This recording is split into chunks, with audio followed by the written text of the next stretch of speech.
Salam dostlar, bugün sizinlə fonetikanın davamını keçirik. Yadınızdadsa samitlər barədə bir neçə məlumat öyrənmişdik. İndi samitlərə keçək. Samitlər bildiyiniz kimi dilimizdə 9 sait, 23 samit hərf var. Samit hərf var. Amma səs olaraq isə 25 samit səs var. Bunları qeyd edin. Samit səs var. Niyə 25-dir? Çünki k və x səsinə görə. Bu arada bu gördüyünüz 5-ci sinif kitabındandır. Sadəcə olaraq samitlər barədə yeni məlumat öyrənənlər üçün bir neçə çalışma kimi qoymuşam bura.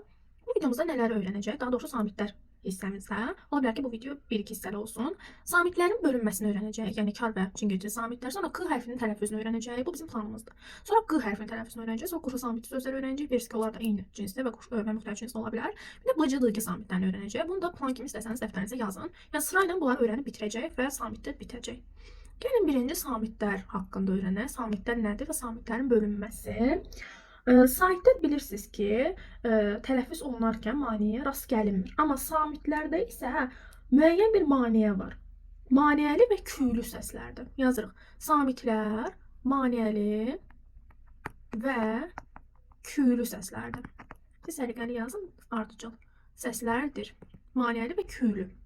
İndi gəlin burada samitləri tapaq deyil. Bu sözlərdə hansı samitlər var? Bildiğiniz kimi ələr saitdir. X, S, T samitdir. R, F, G samitdir. N, R, H, T samitdir.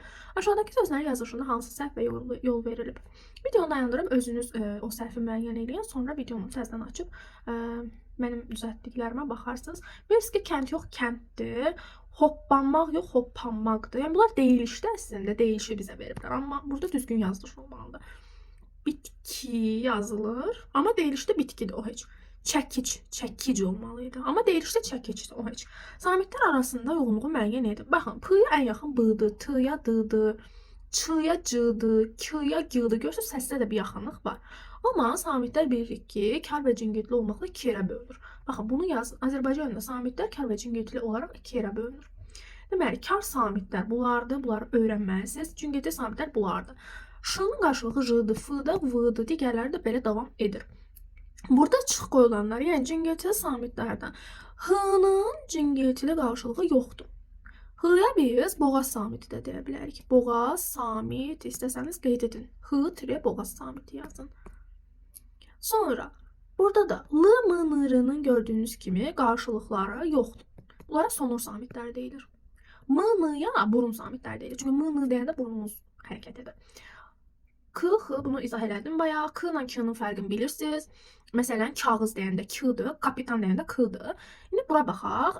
Burada deməli kar samitli sözlər və cingiltili samitli sözlər müəyyən eləməliyik. T, s, t gördüyünüz kimi kar samitlərdir. N, r, g, z bunlar cingiltilidir. J, r, n, l bunlar da cingiltilidir. Jurnal, sakit, burada hamısı kar samitlərdir. Pişikdə də uşaqlar şu kardır. Ha, elə bilərsə cingiltilidir. Çox adamlar qarışdırır. Qələm hamısı cingiltilidir. L-la m-nın qarşılığı yoxdur. L-m-n-r-nın qarşılığı yoxdur. Tələffüz olması verilmiş sözləri orfoqrafik normalara uyğun yazın. Bunlar tələffüzüdür. İndi biz bunların düzgün formalarını yazaq. Şabalıt deyilir, şabalıdı yazılır. Hətta deyilir, hətta yazılır.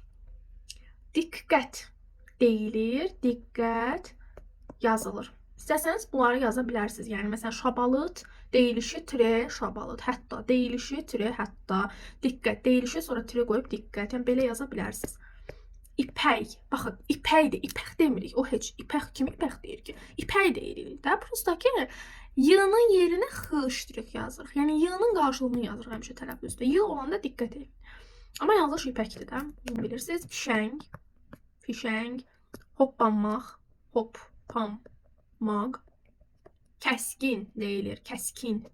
Yazılır, cavab deyilir, cavab yazılır. Aha, indi gələk biz kar və cingiltili samitlərdə əsas məqamlara yazırsınız. Kar samitlər yalnız küydən əmələ gəlir. Siz ardıcıl yazın. Yalnız küydən əmələ gəlir. Aha. Cingiltili samitləri tələffüz edəndə isə cingiltili samitlərdə isə səs telləri fəal olur. Fəal olur.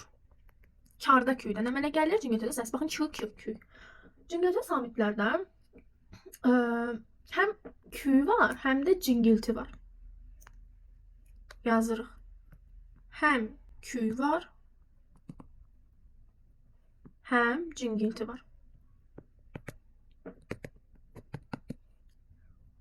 Yəni burada avaz olur. Baxın, kar samitlərdə ancaq küydən əmələ gəlir. Amma cingilti samitlərdə avaz da olur. Burada avaz da olur. Burada avaz da var. Siz səliqəni yazın ardıcıl. Aha, 14 cingiltili samitimiz var. 14 cingiltili, 11 kar samitimiz var. İndi gələk nəyə? Gələk ikinciyə. K hərfinin tələffüzünə. K ya da K ola bilər. Yəni bu hərfin tələffüzü necədir? Və rəylərdə qırmızı ürək qoyun. K hərfi. Kar samitli bilirik ki, yazırıq. Kar samitdir. Kar samitdir. Cingiltinin qarşılığı nədir? Qarşılığı qısa yazıram. Qarşılığı nədir? Yığdır. Yığdır. Bu hərf 5 səs ifadə edir uşaqlar. Bir olduğu kimi, yəni K. Bir K kimi. K olanda burada ştrix qoyuruq. Bir X ştrix kimi. Ştrix. Baxın, yenə ştrix qoyuruq. Bir Y kimi deyilir. Bir də Y kimi deyilir. Y. Görək hansı məqamlarda. Baxın, sözün əvvəlində gələndə yazırıq. Sözün əvvəlində. Əvvəlində. K kimi olur. Məsələn yazırıq kədər. Kədər sözündə biz qədər, qədər, yəni heç nə demirik. Elə K, elə K-dır. Yəni heç nə dəyişmir sözün əvvəlində gələndə. Sonra hansı sözlərdə? Məsələn, kino sözündə. Kino sözündə. Ay, qələm qopdu. Kino. Baxın, K kimi. İndi gələk K hərfinə. K hərfi. K sözün əvvəlində də gələndə olur. Baxın, sözün əvvəlində olanda da olur. Əvvəlində. Məsələn, yazıram kapitan. Kapitan. Baxın, kapitan demirəm. Kapitan deyirəm. Ona görə burada ştrix olur. Sonra, əgər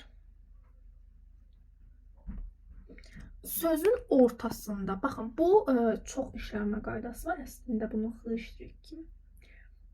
İndi gəlin birini yazaq. Yazaq sözün ortasında.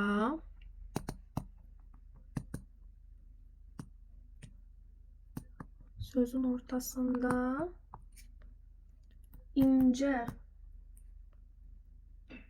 saitdən sonra.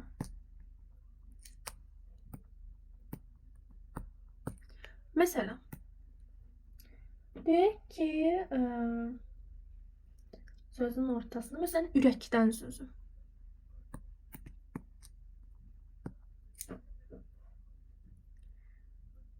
Ürəkdən sözündə, daha doğrusu bu deyiliş deyil, yazılışdır.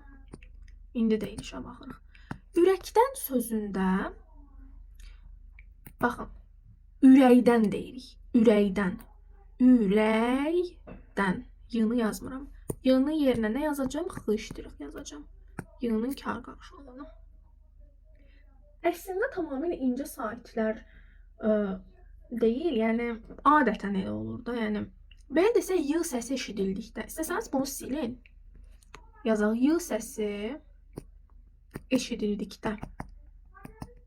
Eşidildikdə. Bu daha rahat olar sizə. Məsələn, yazaq, bu dəfə cümlənin sözün sonunda yazaq. Məsələn, çiçək sözü. Çiçək sözünün tələffüzündə. Baxın, çiçək deyirik, eləmi? Y-nın yerinə X-dırıq yazırıq. K əgər nə vaxtsa Y kimi deyilsə, onun yerinə X-dırıq yazırıq. Çünki Y-nın kar qarşılığı X-dırıqdır. Yaxşı mı? Amma əgər özündən sonra saitlə başlayan söz və ya şəkilçi gəlsə, Burada yəqin ki, yer qoymusunuz. Yer qoymamışsınızsa bunları silin. Bunları sonradan yazarıq. Altından yazaq. Əgər Q-dan sonra saitlə başlanan söz gələrsə, söz bəyə şəkil gələrsə, Q, Y kimi tələffüz olunacaq. Amma əgər, aşağıda yazaq, əgər Q-dan sonra samitlə başlayan söz gələrsə, gələrsə, bu zaman Q olacaq xışdırıq. Yəni karlaşacaq. Heç nə gəlməyəndə də karlaşır. Baxın, çiçəkdən sonra heç nə gəlmədi, yenə kar oldu.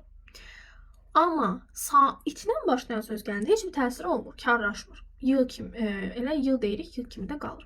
Elə burada məsələn yazaq. Məsələn, deyək ki,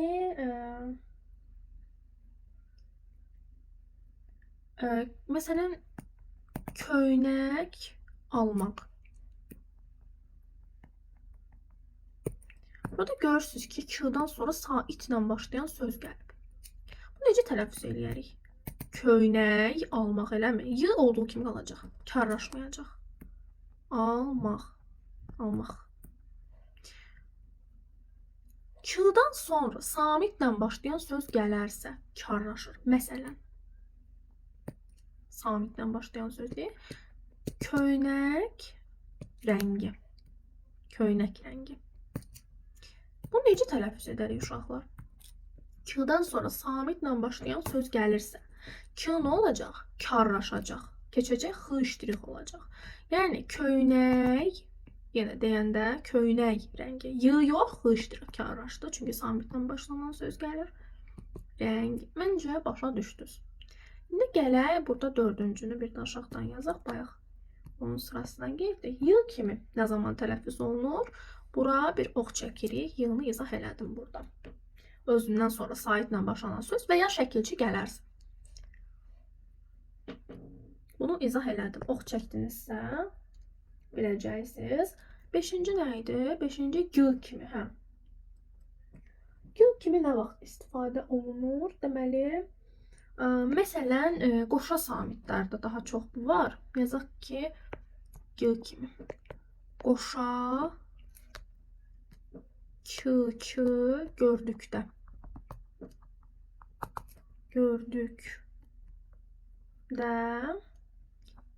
İkincisi G olur. Məsələn, sizdə yer varsa ardından yazın, yoxdursa aşağıdan yazın. Məsələn, deyək ki, 8. Baxın, deyəndə belə 8 dedim. 8. Gördünüz, ikincisi G oldu. Əslində şərt deyil eyni cinsli Q olsun. Müxtəlif cinsli də ola bilər. Müxtəlif cinsli qoşa samitli sözlərdə. Məsələn, deyirəm ki, təşkilat. Təşkilat yazılır. Necə oxunur ikincisi? Təşkilat. Ya da məsələn, məskən. Məskən verirsə nədir? Yəni, yurd yuva. Məskən olur. Məsələn, burada Məkkə yaza bilərik. Məkkə sözünü çox görürsünüz. Məkkə. Necə deyilir? Məkkə. İkincisi G olur. Bu qədər. Bugünlük bu qədər. Bu arada qeydlər yazaq. Qeydlər mütləq vacibdir. Bunu qırmızı ilə yazacağım. Deməli, əgər görsəz ki, Q samiti K kimi deyilirsə, bu deyilişdə fərq var demək deyil. Deyilişdə fərq yaratmır. Məsələn, kapitan sözündə görsəz ki, Q K kimi olur. Yəni, kapitan sözü dəyişir deyə bilməzsiniz. Kapitan kimi qalır. Yəni, olsun K kimi deyir. Əsas o birlər dəyişməsin. Əsas yazılış dəyişməsin. İndi baxaq, ikinci qeydimiz. Bu qeyd 1. İndi qeyd 2. Kar, keş. Öz şagirdlərimdən soruşacağım, daha diqqətli olsunlar.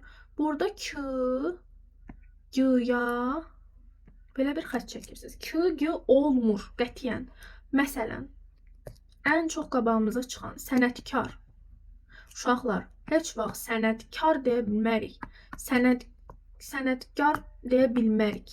Cavab olacaq sənətkar.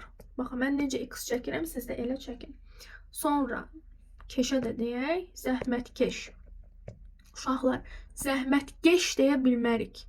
Düzgün tələffüz elə zəhmətkeşin olduğu kimi qalmasıdır. Bu düzgündür, bu düzgündür. Amma g-ya çevrilmək düzgün deyil. Yəni, siz çaşdıra bilərlər testlərdə. Yəni, karla keşə keçsin. Harada gördüsə, o dəyişir. Bu qədər. Gələn mövzularda, videolarda q-nın deyilməsinə, sonra qoşu samitli sözlərə bıcı-dıqya toxunacaq. Sağ olun, özünüzə yaxşı baxın. Buna qədər izlədinizsə, o bayaqki yerinə, yanına şey qoyun. Nə qoyun? Bir dənə pişik emojisi qoyun. Belə, sağ olun.